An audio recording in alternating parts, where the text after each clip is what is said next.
ওকে, আমার কথা শোনা যায় সবাই? জি স্যার। Thank you. কি অবস্থা? আমি এই যে একটা মিটিং এ আছি, বুঝছো, অনলাইনে। এই যে আরেকটা কম্পিউটারে মিটিং চলতেছে, আবার আমি তোমাদের সাথে যুক্ত হলাম ক্লাস নেওয়ার জন্য। ভালো ভালো অবস্থা। কথা শোনা যাচ্ছে না?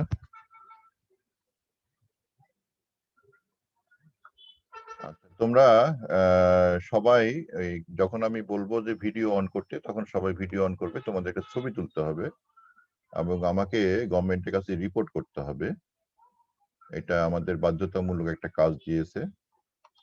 হ্যাঁ, তোমরা 27 জন আমার মেসেজ দেখছো আজকে। হ্যাঁ, তো আমরা ক্লাসে ঢুকবো, ক্লাসের বিষয়গুলো আলোচনা করব। আজকে আলোচ্য বিষয় তোমাদের যে করোনাকালীন যে সিলেবাস, এটা তো পাইছো। কোভিড-19 প্রেক্ষিতে 2022 সালে এসএসসি পরীক্ষা পুনর্বিন্যাসকৃত পাঠ্যসূচি, এটা সবাই আশা করি পাইছো। আর এটা সবাই ডাউনলোড করে রাখবে নিজের কাছে। এখানে গুড। এটা দ্বিতীয় পত্রের আমরা 1 নম্বর অংশটা পড়ে ফেলছি, আমাদের পড়া হয়ে গেছে। দ্বিতীয় অংশ যেটা গ্যাসে গতিতত্ত্বের স্বীকার্যের ভিত্তিতে গতিশক্তি ব্যাখ্যা করতে পারবে, আমরা এটা একটু শিখবো আজকে। হ্যাঁ, তা আমি একটু দেখি, আমাদের 24 জন অংশগ্রহণ করেছে, আর 2 জন আসতেছে, 25-26 জন হলো। আমি সহ 25 জন, 26-27 জন হচ্ছে। তা আমরা গ্যাসের গতিতত্ত্ব, হ্যাঁ, কাইনেটিক থিওরি, কেটি, এটা মনে রাখবে, কাইনেটিক থিওরি। হ্যাঁ, আমি এটাকে কেটি বলি, অফ গ্যাস। কাইনেটিক থিওরিটা কতগুলো থিওরি, বিষয়গুলো তোমরা জানো, তোমরা ইয়াতে পড়ছো, বোর্ডের পরমাণু মডেল পড়ছো, ইত্যাদি ইত্যাদি অনেক কিছু পড়ছো থিওরি সম্পর্কে। তাই থিওরি সম্পর্কে আমি একটু বলি যে,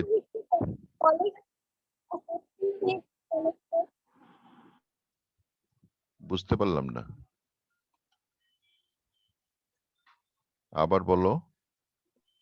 স্যার, কলেজ এক্সাম আর হচ্ছে গভর্নমেন্ট থেকে যে অ্যাসাইনমেন্টটা দিয়েছে সেই সম্পর্কে একটু ডিটেইলস বললে ভালো হতো।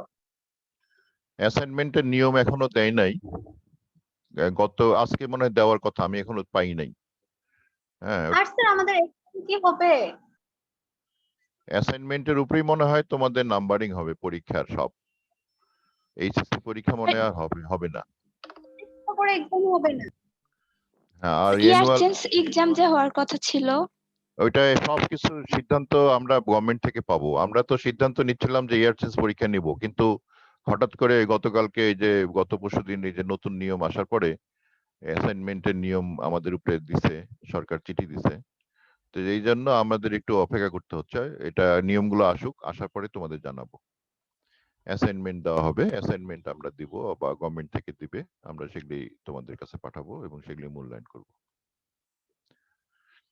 ওটা একটু ওয়েট করতে হবে, এই 2-1 দিন আমরা দেখি বিষয়গুলো, এখনো বোঝা যাচ্ছে না যে কিরকম হবে।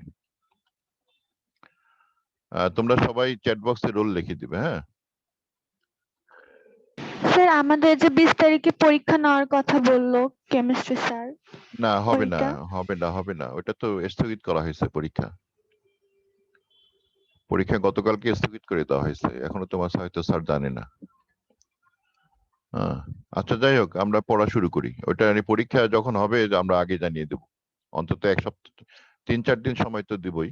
আর অ্যাসাইনমেন্ট দিলে তো, যে আমি যেভাবে বাড়ির কাজ দিচ্ছি ওইভাবে অ্যাসাইনমেন্ট তোমাদের কাছে যাবে। আমি বাড়ির কাজ দেই না ক্লাস নিয়ে তোমাদের কাছে, মনে আছে? তোমরা তো বাড়ির কাজ করো সবাই।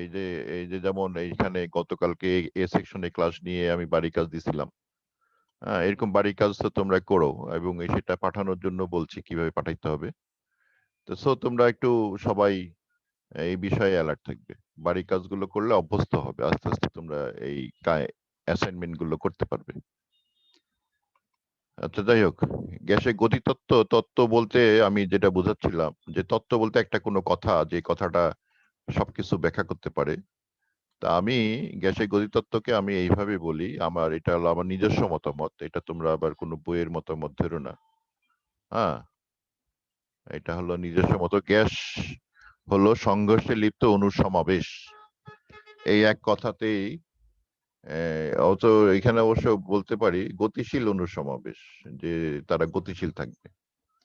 তাহলে এটাকে আমি আরো ব্যাখ্যা করে বলতে পারি যে গ্যাস হলো সংঘর্ষে লিপ্ত বিশৃঙ্খল ভাবে গতিশীল স্থিতিস্থাপক জ্যামিতিক বিন্দুবৎ মুক্ত পারস্পরিক সংঘর্ষে লিপ্ত অণুর সমাবেশ।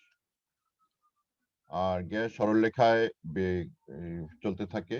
তো এইগুলি কতগুলো স্বীকার্যের উপরে প্রতিষ্ঠিত। এই স্বীকার্যগুলো আমি একে একে দিচ্ছি তোমাদের কাছে।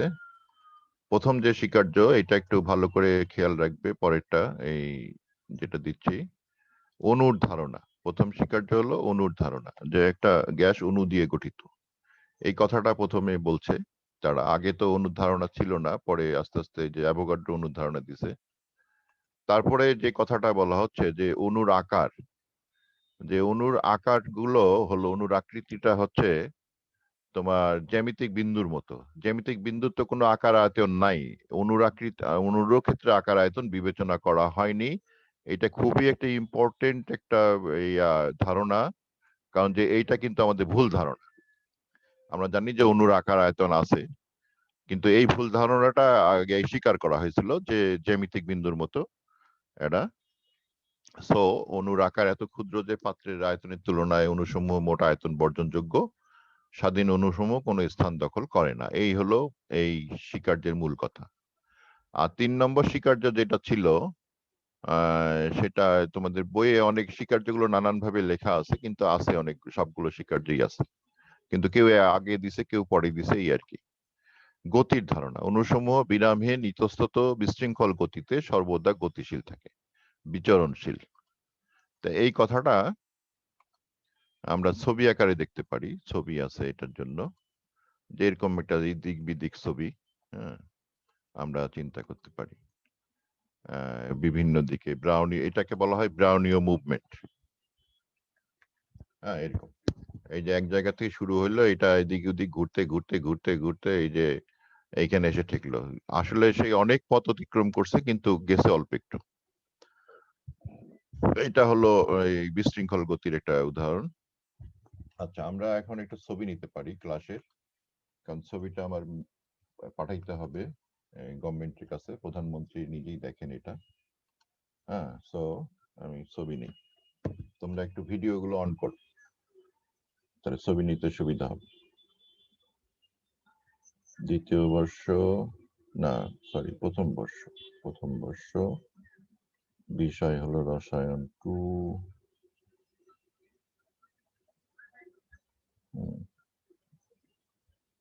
রসায়ন দ্বিতীয় পত্র। উপস্থিত শিক্ষার্থী কতজন আছো রে তোমরা? দেখতে পাচ্ছি না। টোটাল উপস্থিত হলো 36 জন। লিখে দিলাম 36। আমি শিক্ষকের নাম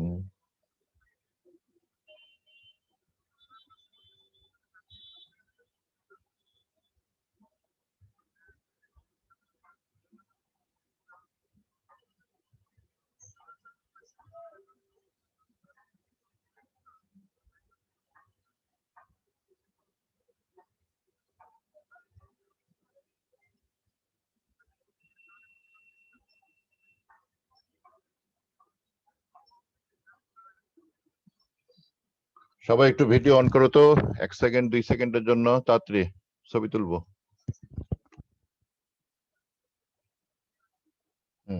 দ্রুত। ওকে, তাড়াতাড়ি সবাই ভিডিও অন করো, 1 সেকেন্ড 2 সেকেন্ডের জন্য। আমি ছবিটা তুলে দিই দ্রুত।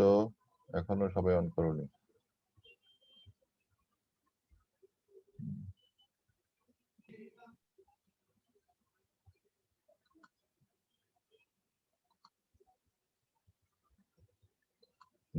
দ্রুত।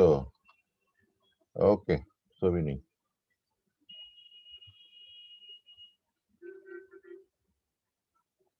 থ্যাংক ইউ, সবাইকে ধন্যবাদ ছবি দেওয়ার জন্য। আমি এটা পাঠিয়ে দিই।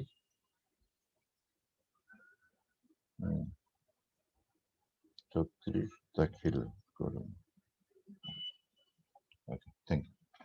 তাহলে আমরা এই যে গতির ধারণাটা আমরা পেলাম যে দিক বিদিক গতিশীল। হ্যাঁ, এরপরে যে কথাটা আছে, অনেক কথাই আছে, সেই কথাগুলো একটু বলে দিই, তোমাদেরকে সুবিধা হবে। এই গতির উপরে অভিকর্ষীয় প্রভাব থাকে না। অভিকর্ষীয় যে প্রভাব, কারণ যে একটা অণু প্রায় 1/2 কিলোমিটার থেকে 1 কিলোমিটার প্রতি সেকেন্ডে মুভমেন্ট করে, তা সেখানে অভিকর্ষীয় প্রভাবটা খুব একটা কার্যকর হয় না। হ্যাঁ, আমরা এটা পরে আমরা হিসাব করে দেখব, আমাদের হিসাব আছে যে দেখব যে প্রত্যেকটা অণু প্রায় 0.5 থেকে 1.5 কিলোমিটার বেগে গতিশীল থাকতে পারে। আর সংঘর্ষ, প্রত্যেকটা সময় তারা সংঘর্ষে লিপ্ত থাকে। হ্যাঁ, তারপরে এই স্থিতিস্থাপক সংঘর্ষগুলো স্থিতিস্থাপক হয়ে থাকে। স্থিতিস্থাপক মানে বুঝো তো? স্থিতিস্থাপক মানে হলো সংঘর্ষের ফলে কোনো শক্তির আদান প্রদান হবে না। হ্যাঁ, শক্তির কম বেশি হবে না, আদান প্রদান হবে, কম বেশি হবে না, মানে শক্তির ঘাটতি হবে না। যদি ঘাটতি হইতো তাহলে তোমার ওই প্রতিনিয়ত ওই গ্যাসের পাত্র গরম হয়ে যেত, এই জন্য গরম বা ঠান্ডা হয়ে যেত, কিন্তু এটা হয় না, সবসময় তাপমাত্রা একই থাকে। আর আন্তঃনিবে আকর্ষণ বিকর্ষণ, এটা একটা ইম্পর্টেন্ট পয়েন্ট, এটা একটা ভুল ধারণা আমাদের এই গ্যাসের গতিতত্ত্বের, এটাও তোমাদের মনে রাখতে হবে। এই দুটো পয়েন্ট খুবই ইম্পর্টেন্ট। আন্তঃনিবে আকর্ষণ নাই, মুক্ত স্বাধীন বলা হয়েছে তাদেরকে, এটা কিন্তু ভুল ধারণা। এই ধারণাটা ঠিক না বাস্তব গ্যাসের জন্য। কিন্তু আদর্শ গ্যাস হিসেবে আমাদের এই দুইটা ধারণা, প্রথমে একটা ধারণা তোমাদের দিয়েছিলাম, সেটা হলো যে অণুগুলোর আকৃতি। হ্যাঁ, আর দ্বিতীয় ধারণা হলো আন্তঃনিবে আকর্ষণ বিকর্ষণ, এটা নাই বলে বলা হচ্ছে, আকৃতিও নাই বলে বলা হচ্ছে। কিন্তু এই দুটো বাস্তবে এই দুটো আছে, যার জন্য আমাদের একটু ব্যতিক্রম হবে। তাহলে ওই দুটো জিনিস আমাদেরকে, বাকি সব যা কথাবার্তা বলা আছে এগুলি সব ঠিক আছে। হ্যাঁ, গ্যাসের আয়তন পাত্রের আয়তনের সমান, এটা আমি তোমাদের আগেই বলছি প্রথম দিনে, যে গ্যাসের আয়তন বলতে কি বুঝো, কি বুঝায়। আমরা এটা নিয়ে গ্যাসের আয়তন নিয়ে অনেক কথাবার্তা বলছি এর আগে। তারপর গ্যাসের চাপ হলো অণুসমূহের পাত্রের দেয়ালের সঙ্গে সংঘর্ষই হলো চাপ। তার মানে পাত্রের দেয়ালের সঙ্গে যে ধাক্কাটা মারে এইটাই চাপ। ভিতরে যে ধাক্কাধাক্কি গুলো চলে ওগুলিতে চাপ প্রকাশ পায় না। হ্যাঁ, চাপ প্রকাশ পায় পাত্রের দেয়ালে ধাক্কা। তাহলে আমরা ওই সেই সংজ্ঞাটাও পেয়ে গেলাম। আর এটা হলো গ্যাসের তাপমাত্রা। হ্যাঁ, এই তাপমাত্রাটা আমরা এই হিসাব করে দেখবো। এটা যদিও এখানে অনেক বইয়ে উল্লেখ আছে তাপমাত্রা কথাটা, যে তাপমাত্রা হলো অণুসমূহের গড় গতিশক্তি, কিন্তু এটা আমরা প্রমাণ করব, এটা আমাদের প্রমাণ আছে। তাহলে এই হলো স্বীকার্যগুলো, মূল কথা। তো এই স্বীকার্যগুলোর প্রেক্ষিতে আমরা কি করব, আমরা একটা হিসাব করতে শুরু করব যে আমাদের যে স্বীকার্যগুলো ধরা হলো, হ্যাঁ, তাহলে এখান থেকে একটা নতুন বিষয় আমাদেরকে একটু ধারণা নিতে হবে, যে আদর্শ গ্যাসের সংজ্ঞা আসতেছে এখন। এতদিন কিন্তু আদর্শ গ্যাস শব্দটা আমি ইউজ করি নাই। তোমরা অনেকে হয়তো, আমরা অনেকেই পিভি ইকুয়াল টু এনআরটি সমীকরণ তৈরি করছি, কিন্তু আমি কখনো বলি নাই যে আদর্শ গ্যাসের সমীকরণটা। কিন্তু এখন আজকে আদর্শ গ্যাসের সংজ্ঞা দিচ্ছি, যে গ্যাস সকল তাপমাত্রা চাপে গ্যাসের গতিতত্ত্বের স্বীকার্য সমূহ সঠিকভাবে মেনে চলে বা অনুসরণ করে, তাকে আদর্শ গ্যাস বলে। তোমাদের বইয়ের সংজ্ঞার সাথে একটু ব্যতিক্রম হলো, তোমরা হয়তো শিখছো যে যে gas PV equal two nRT সমীকরণ মেনে চলে, বা যে গ্যাস বয়েলের সূত্র মেনে চলে, বা যে গ্যাস চার্লসের সূত্র মেনে চলে, তাকে আদর্শ গ্যাস বলে। কিন্তু আদর্শ গ্যাসের আসল সংজ্ঞা হবে এটা, যে গ্যাস সকল তাপমাত্রা গ্যাসের গতিতত্ত্ব স্বীকার্য, এই যে আমরা যে স্বীকার্যগুলো দিলাম 10টা বা 9টা স্বীকার্য, এই স্বীকার্যগুলো মেনে চলে সঠিকভাবে সম্পূর্ণরূপে, তাকেই আমরা বলবো আদর্শ গ্যাস। হ্যাঁ,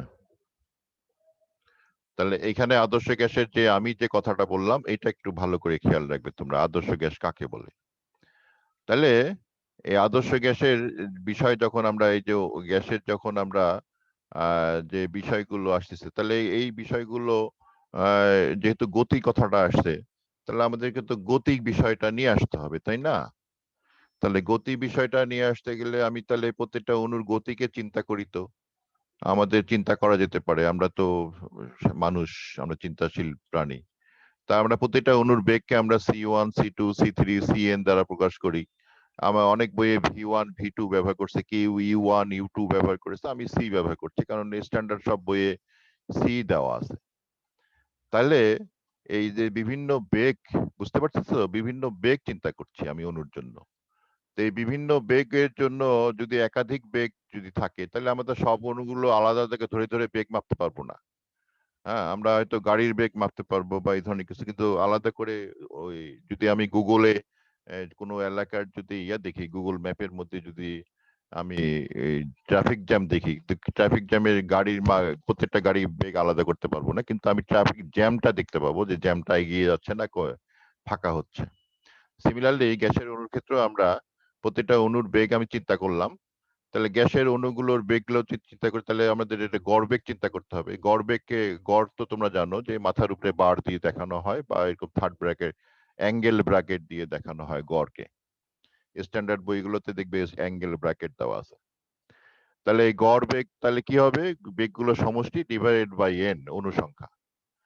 এইভাবে আমরা লিখতে পারি। হ্যাঁ, তাহলে এইভাবে আমরা লিখলাম। এবং এখানে একটা মজার বিষয় দেখো, যে এই অনুসংখ্যার সাথে গড় বেগ গুণ করলে কিন্তু আমি মোট বেগ পেয়ে যাচ্ছি, বেগের সমষ্টি পেয়ে যাচ্ছি। হ্যাঁ, এটা একটা সুন্দর একটা হিসাব আমাদের কাজে লাগে। হ্যাঁ, আরেকটা বেগ আছে আমরা চিন্তা করি, সেটা হলো গড় বর্গ বেগ। হ্যাঁ, বেগগুলোর আবার বর্গ করে এই গড় করা হয়, এটা বলা হয় গড় বর্গ বেগ। আচ্ছা, গড় বেগের সাথে গড় বর্গ বেগের পার্থক্য কেউ বলতে পারবে? এনিওয়ান? সুবিধাটা কি? কেউ এনিওয়ান বলো দেখি। গড় বেগ যে আমি চিন্তা করছি আর গড় বর্গ বেগ যে চিন্তা করছি, এই দুটোর মধ্যে মানে সুবিধা বা অসুবিধা কিছু আছে কিনা, যে কেউ বলো। গড় বেগ আর গড় বর্গ বেগ, বেগ কি ধরনের রাশি? দিক রাশি না অদিক রাশি, বলো দেখে। দিক রাশি। গুড। দিক রাশি। তাহলে আমি যদি বিভিন্ন অণুর বেগগুলো যোগ করি, তাহলে তো দিক দিক দিক থাকলে তো তার চিহ্ন থাকবে, প্লাস মাইনাস চিহ্ন থাকবে। তাহলে গড় বেগ যদি চিন্তা করি, প্লাস মাইনাস চিহ্ন যোগ হয়ে গেলে তো জিরো হয়ে যেতে পারে, গড় বেগটা হতে পারে না, বা কমে যেতে পারে। কিন্তু আমি যদি বর্গ করি, কোন রাশির মাইনাসের বর্গ কি হয় জানো? প্লাস হয়ে যায়। গুড। মাইনাসের বর্গ প্লাস হয়ে যায়। মনে করো -x, আমি যদি এটা বর্গ করি তাহলে হবে +x²। এটা একটা মজার বিষয় আমাদের হাতে আছে। আমরা এই জন্য বর্গ বিষয়টা আমরা নিয়ে আসবো। বর্গ, এই জন্য বিজ্ঞানীরা বর্গ নিয়ে কাজ করে। হ্যাঁ, বর্গতে সুবিধা বেশি, কারণ সব প্লাস, বর্গ কখনো মাইনাস হয় না। তাহলে এই যে সুবিধাটা কাজে লাগানোর জন্য গড় বর্গ বেগ একটা বিষয় তারা চিন্তা করছে। এবং এইটাকে গড় বর্গ বেগ যেহেতু চিন্তা করছে, তাহলে তোমার এখানে গড় বর্গ বেগের আবার তাহলে আমার তো বেগটা দরকার। এই জন্য কেউ করছে কি, ওই বর্গমূল গড় বর্গ বেগ একটা রাশি তারা নিয়ে আসছে বিজ্ঞানীরা। হ্যাঁ, সেটা হলো এইভাবে দেখানো হয়, বর্গমূল গড় বর্গ বেগ। হ্যাঁ, এটার উপরে বর্গমূল চিহ্ন দিয়ে দিছে। এই রাশিটা ব্যবহার করে অনেক সুবিধা আমরা পাবো পরে। এবং এখানে যে বেগগুলো বর্গ যদি আমি যোগ করি, তাহলে একটা বিশাল রাশি তৈরি হবে এবং সেটাকে আমরা এইভাবে দেখাবো। তাহলে এইখানে পার্থক্য হলো গড় বেগের সাথে বর্গমূল বর্গ বেগের পার্থক্যটা হলো যে গড় বেগে আমাদের এই ফলাফল শূন্য আসতে পারে বা অনেক কম আসতে পারে, কিন্তু বর্গ বেগ যখন আমরা করব তখন ফলাফলটা অনেক বেশি হবে এবং সবই ধনাত্মক হবে এবং বাস্তবে অনেক মিল পাওয়া যাবে। এবং এইটার সুবিধা কি, সুবিধাটা তোমাদের একটু বলি। এবং এই সুবিধার কারণেই আমাদের এটা ব্যবহার করা হচ্ছে। যে সুবিধাটা হলো যে আমরা যদি কোনো গ্যাসীয় সিস্টেমের যতগুলো অণু আছে, এই অণুগুলোর যদি গতিশক্তি যোগ করি, তাহলে মোট গতিশক্তি পাবো, তাই না? নাকি বলো? প্রত্যেকটা অণুর গতিশক্তি যদি যোগ করি, তাহলে আমরা মোট গতিশক্তি পাবো। আর যদি ভরবেগ যোগ করি, তাহলে তো যোগ বিয়োগ মাইনাস চিহ্ন প্লাস চিহ্ন ভেজাল হয়ে যাবে। ওই জন্য ভরবেগ বাদ দিয়ে আমরা কি করছি, গতিশক্তিটাকে চিন্তা ভাবনা করছি। তো এর জন্য বিজ্ঞানীর একটা হিসাব দাঁড় করাইছে। হ্যাঁ, এই যে মনে করো যে আমি যদি গতিশক্তিটা একটু চিন্তা করি এখানে, এই যে এইভাবে চিন্তা করি যে প্রত্যেকটা অণুর গতিশক্তি half MC c1 square half MC two square এইভাবে আমরা লিখতে পারি নিউটনের সূত্র অনুযায়ী। তাহলে মোট গতিশক্তি কি হবে? তাহলে মোট গতিশক্তি দেখো, মোট গতিশক্তিটা আমাদের হাতে খুব সহজভাবে একটা সমীকরণ এসে দাঁড়াবে। সেটা হলো মোট যদি করে দিই তাহলে এই যে এরকম। সুতরাং মোট গতিশক্তি হলো এই যোগফল। হ্যাঁ, এটা যোগফল হবে। তো যোগফলে তো আমরা তো হাফ এম যদি কমন নেই তাহলে তো c1 c2 স্কয়ারে যোগ হয়ে গেল। তো এটা তো আমি সমীকরণ একটু আগেই পাইছি যেটা এনসি স্কয়ারের সমান। তা আমি সরাসরি এনসি স্কয়ার লিখতে পারি। খুব মজার একটা সমীকরণ। এই জন্য বর্গমূল গড় বর্গবেগ রাশিটা আমরা ব্যবহার করি যে শক্তির কোনো অণুর শক্তি আমরা হিসাব থেকে বাদ দিচ্ছি না।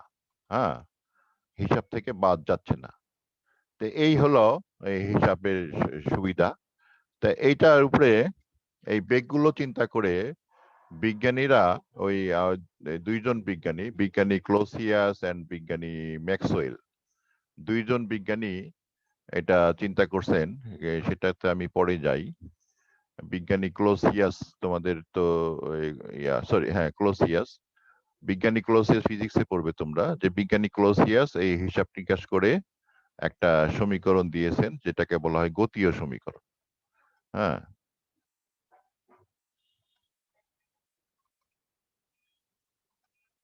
গতীয় সমীকরণ বলে। এই PV equal to 1/3 M N C square. M হলো অণুর ভর, এন হলো অণু সংখ্যা, সি হলো তো বর্গমূল গড় বর্গবেগ।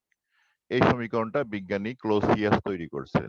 এটা তোমরা তোমাদের ফিজিক্সে আছে, পদার্থবিজ্ঞানে এই সমীকরণটা কিভাবে তৈরি করতে হয় এটা তোমাদের ফিজিক্সে দেওয়া আছে। আমরা কেমিস্ট্রিতে তৈরি করাটা শেখাবো না।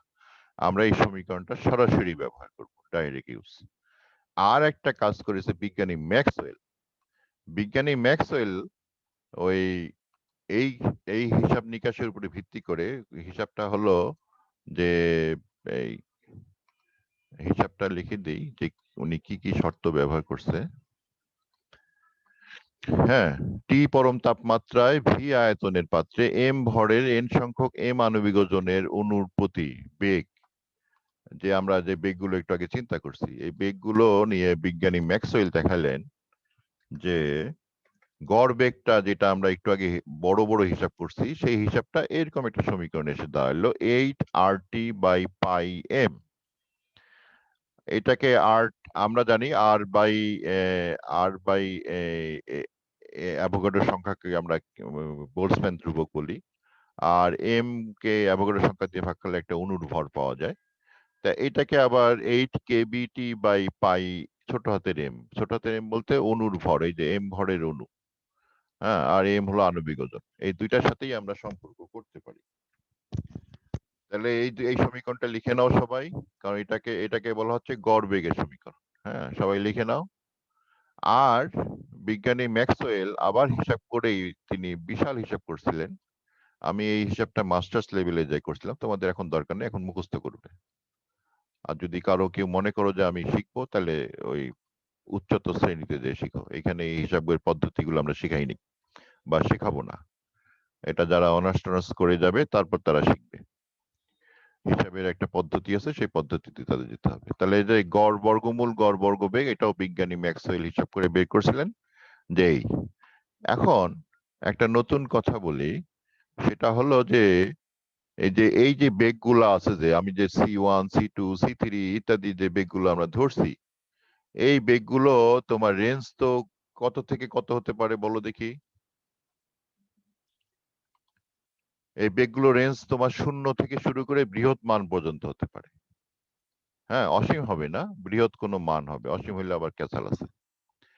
তাহলে যা আমরা গতির বন্টন থেকে নির্ণয় করতে পারি। গতির বন্টন বুঝো? বন্টন হলো যে কোনো বিষয়ের বন্টন আমরা করি, সম্পদের বন্টন করি, আমরা মার্কসের বন্টন করি, তোমাদের নাম্বার বন্টন করি। এই বন্টনটা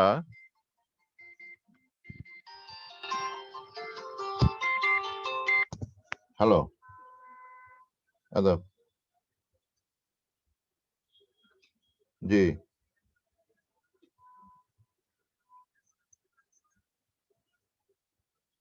হ্যাঁ।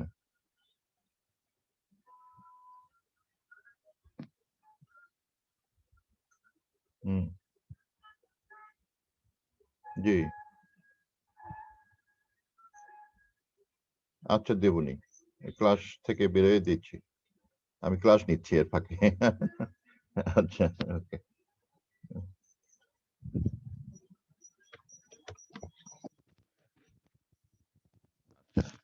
এই যে বন্টন, যেকোনো জিনিসের বন্টন যদি আমরা চিন্তা করি, মনে করো বন্টনটা হলো এখানে টাকা।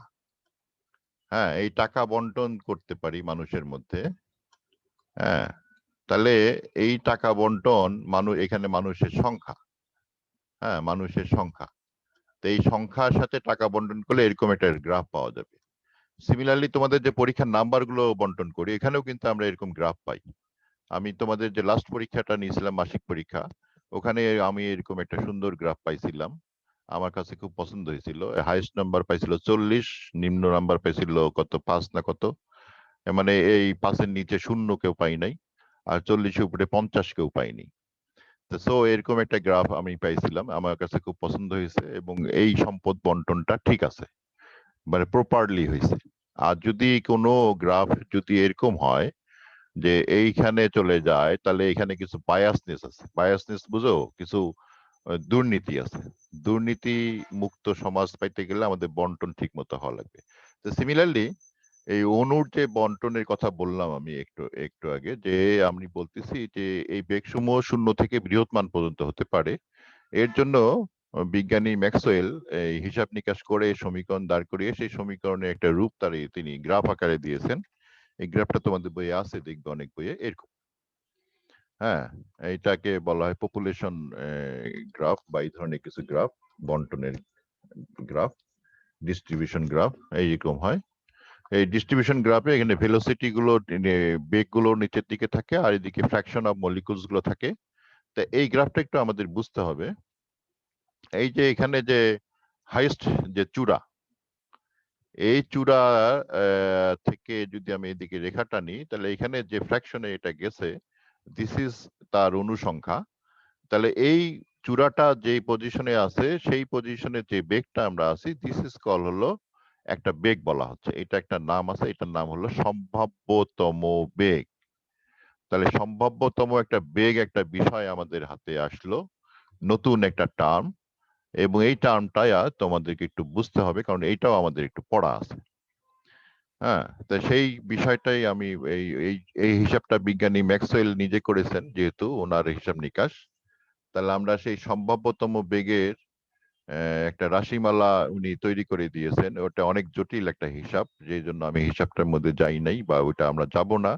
ওইটা শিখতে গেলে অনেক দূর পড়াশোনা করতে হবে, অনেক বড় বড় পড়াশোনা করতে হবে। তাহলে ওইটাতে আমি না যেয়ে বরঞ্চ তোমাদের হিসাবের ফলাফলটা দেখাই দিই। যে সম্ভাব্যতম বেগের, গ্যাসের সম্ভাব্যতম বেগ, সর্বোচ্চ সংখ্যক অণুর যে বেগ, সেটা হলো এইভাবে দেখানো 2RT/m। তাহলে আমাদের হাতে 3টা সমীকরণ আসলো। একটা হলো 8RT/m, একটা হলো 3RT/m, আর একটা হলো 2RT/m। এই 3টা বেগের কথা বিজ্ঞানী ম্যাক্সওয়েল তৈরি করছেন। এখানে আমার একটা প্রশ্ন, যে গ্যাসের গড় বেগ, গ্যাসের বর্গমূল গড় বর্গবেগ, বা সম্ভাব্যতম বেগের কথা বলছি, আমাদের হাতে তো আরো অনেক ধরনের গড় আছে, তাই না? তোমরা তো স্কুলে শিখছো 9-10-এ বা নিচের ক্লাসে, যে আমাদের জ্যামিতিক গড় আছে, আমাদের হারমোনিক গড় আছে। ওইসব গড় কেন এখানে ব্যবহার করা হয় না? এটা তোমাদের কাছে একটা প্রশ্ন থাকলো। তোমরা যদি চিন্তাশীল হও, একটু বের করে চিন্তা করে বলবে আমাকে, না হলে আমি পরে এর উত্তর দিব। প্রশ্নটা হলো যে আরো 2 ধরনের জ্যামিতিক গড় এবং হারমোনিক গড় কেন গ্যাসের অণুর ক্ষেত্রে ব্যবহার করা হয় না? যারা একটু চিন্তা করো তারা লিখে রাখো। তাহলে এখানে দেখো একটা মজার বিষয় এসে দাঁড়াইছে, সেটা আমি তোমাদের দেখাই। যদি আমি এই 2টা সমীকরণ, এই যে ক্লোসিয়াস সমীকরণ আর হলো ম্যাক্সওয়েলের সমীকরণ, ম্যাক্সওয়েলের যে বর্গমূল গড় বর্গবেগ সমীকরণটা ব্যবহার করি, তাহলে PV equal to 1/3 mn c square, M এর জায়গায় ছোট হাতের এম এর জায়গায় m/n এ লিখলাম, অ্যাভোগাড্রো সংখ্যা, বড় হাতের n এর জায়গায় মোল সংখ্যা গুণন অ্যাভোগাড্রো সংখ্যা লিখলাম, আর c স্কয়ারের জায়গায় 3RT/m লিখলাম। এগুলি সব গুণ টুন করে দিয়ে বসাইলে nRT পাচ্ছি, PV = nRT পাচ্ছি। এই সমীকরণটা তো আমাদের পরিচিত, আমরা তো এই জানি এই সমীকরণটা আমরা বয়েলের সূত্র, চার্লসের সূত্র, অ্যাভোগাড্রো সূত্র একত্রে করে পাইছিলাম। তাহলে যেহেতু গ্যাসের গতিতত্ত্ব থেকে উক্ত স্বীকার্য সমূহ উপর ভিত্তি করে সমীকরণটি পাওয়া যায়, তাই এই সমীকরণকে আমরা আদর্শ গ্যাস সমীকরণ বলি। কেন আদর্শ গ্যাস সমীকরণ বলছি এটাকে? তার একটা কারণ আছে। গতিতত্ত্বের উপর ভিত্তি করে যে হিসাবগুলো আমাদের এইখানে বিজ্ঞানীরা দিয়েছেন, সেই হিসাবগুলোকে সমন্বয় করে আমরা এই সমীকরণটা পাচ্ছি। সো এই জন্য এটাকে আদর্শ গ্যাস সমীকরণ বলা হয়। এখন অনেক সময় প্রশ্ন আসে, দেখি বিদেশে দেখি যে PV = nRT সমীকরণকে আদর্শ গ্যাস সমীকরণ বলা হয় কেন? আমাদের দেশের আমি অনেক স্যারকে জিজ্ঞাসা করছিলাম এই প্রশ্নটা। স্যারেরা ওই বলছে বলা হয়, এটা কেন বলা হয়? কিন্তু আসল বিষয়টা হলো এখানে উত্তরটা এরকম, বিদেশি যদি যারা GRE বা SAT যারা দিতে চাও, তাদের উদ্দেশ্যেই বলছি যে তোমরা এইটাকে খেয়াল রাখবে যে এটা গতিতত্ত্ব থেকে পাওয়া গেছে বলেই এটাকে আদর্শ গ্যাস সমীকরণ বলা হয়।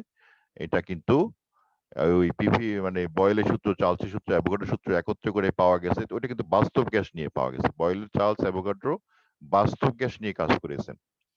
কিন্তু আমাদের যে স্বীকার্যগুলো আমরা যদি দিলাম, এই স্বীকার্যগুলো আদর্শ গ্যাসের জন্য স্বীকার্য এবং এগুলির উপর ভিত্তি করে দেওয়া হয়েছে। এবং এখানে দুইটা সীমাবদ্ধতা আমি একটু আগেই বলছি, যে একটা হলো আকর্ষণ বিকর্ষণের সীমাবদ্ধতা এখানে আছে, আর একটা হলো অণুর আকারের একটা সীমাবদ্ধতা আছে। এই দুটো বিষয় কিন্তু এখানে বিবেচনা মধ্যে আকর্ষণ বিকর্ষণ বিবেচনায় নেওয়া হয় নাই, মুক্ত বিবেচনা করা হয়েছে।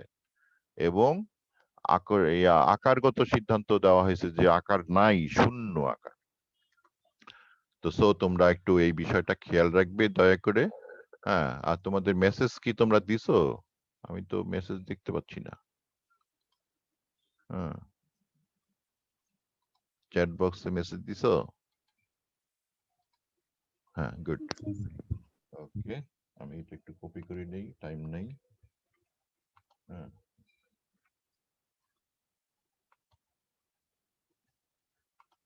আমি নিয়ে নিলাম, কপি করে আমার তোমাদের হাজিরার মধ্যে ঢুকাই দিলাম।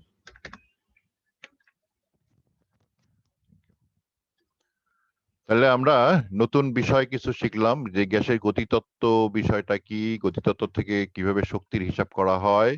এখন আমাদের শক্তির হিসাবটা শেষ হয় নাই, শক্তির হিসাবের মধ্যে আবার যাই।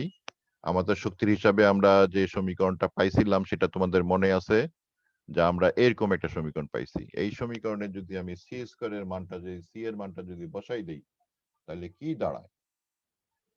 হ্যাঁ, c এর মানটা বসাইলে সমীকরণটা কেমন দাঁড়ায় একটু দেখি তো।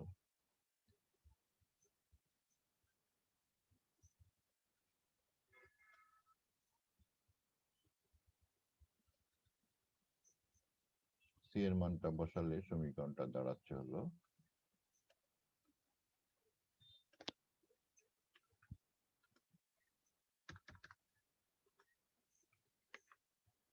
দেখ c এর মান যদি বসাই দিই সমীকরণটা দাঁড়াচ্ছে 3/2 nRT। এই হলো অণুগুলোর শক্তি, 3/2 nRT বা 3/2 nkBT বা 3/2 W/mRT। এই সমীকরণটা যদি আমরা বিশ্লেষণ করি, তাহলে দেখতে পাচ্ছি যে গতিশক্তিটা, মোট যে গতিশক্তিটা, this is depends on only temperature. যদি আমরা অণু সংখ্যা স্থির রেখে দেই, একই পরিমাণ অণু যদি আমরা নেই, তাহলে শুধুমাত্র পরম তাপমাত্রার সমানুপাতিক মোট গতিশক্তি, নির্দিষ্ট পরিমাণ, শর্তটা হলো নির্দিষ্ট পরিমাণ গ্যাসের মোট গতিশক্তি উহার পরম তাপমাত্রার সমানুপাতিক। এই যে কথাটা, এই কথাটাই কিন্তু আমাদের এই যে 12 নম্বর শেষ যে স্বীকার্যটা এখানে দেওয়া আছে, গ্যাসের অণুসমূহের গড় গতিশক্তিই গ্যাসের তাপমাত্রা। তাহলে এই স্বীকার্যটাই আমাদের এইখানে আমরা প্রমাণ করেও দেখালাম। আর এখানে আরো অবজারভেশন আছে, তোমাদের অবজারভেশন গুলো একটু দেখাই, তাহলে তোমরা বুঝবে। যদি আমি এই সমীকরণ থেকে এই সমীকরণটা থেকে, হ্যাঁ, এই সমীকরণটাকে একটু হাইলাইট করা লাগে। এই সমীকরণ থেকে যদি আমি অন্যভাবে বিশ্লেষণ করি, তাপমাত্রা যদি স্থির রাখি, তাহলে এখানে তাপমাত্রা স্থির করলে এটা মোল সংখ্যার সমানুপাতিক হচ্ছে, পরিমাণের সমানুপাতিক। আবার এই সমীকরণটাকে যদি আমি আরেকভাবে বিশ্লেষণ করি, যদি তাপমাত্রা স্থির রেখেই যদি বলি, তাহলে এটা অনুসংখ্যার সমানুপাতিক হচ্ছে। অনুসংখ্যা বাড়লে গতিশক্তি বাড়বে। আবার যদি এই যে মাঝখানে যে শেষের যে সমীকরণটা আছে, এই অংশটা যদি চিন্তা করি, তাহলে আমি দেখতে পাচ্ছি যে এই তাপমাত্রা তাপমাত্রা স্থির রেখে যদি আমরা গতিশক্তি চিন্তা করি, তাহলে ভরের সমানুপাতিক। যদি ভর যদি বাড়ে, তাহলে তোমার গতিশক্তিও বাড়বে, মোট গতিশক্তিটা বাড়বে। আবার আমি এইভাবে চিন্তা করতে পারি যে এইভাবে চিন্তা করতে পারি, যদি আণবিক ওজন যদি বাড়ে, গতিশক্তি কমে। এখানে একটা নতুন বিষয়। তাহলে এই সমীকরণটাকে আমরা, যে সমীকরণটা এখানে পাইছি, এই সমীকরণটাকে আমরা নানান ভাবে বিশ্লেষণ করলাম, এবং এই বিশ্লেষণগুলোই তোমাদের পরীক্ষায় আসে। তাহলে তোমরা একটু এইভাবে বিশ্লেষণ করে দেখবে। এখানে তোমাদের আরেকটা বিশ্লেষণ হলো,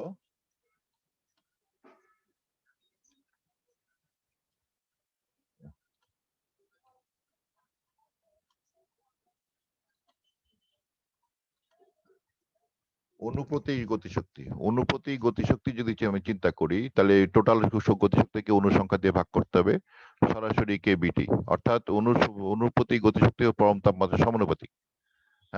এখানে এটার উপরে অনেকগুলো প্রশ্ন আমি দেখছি আসছিল পরীক্ষায়। অনেকেই এটা বুঝতে পারে না যে দেখো, মোট গতিশক্তিটা বিভিন্ন জিনিসের উপর নির্ভর করতেছে। মোট গতিশক্তি তাপমাত্রার উপর নির্ভর করতেছে, মোট গতিশক্তি মোল সংখ্যার উপর নির্ভর করতেছে, মোট গতিশক্তি অনুসংখ্যার উপর নির্ভর করতেছে, মোট গতিশক্তি ভরের উপর নির্ভর করতেছে, মোট গতিশক্তি আণবিক ওজনের উপর নির্ভর করছে।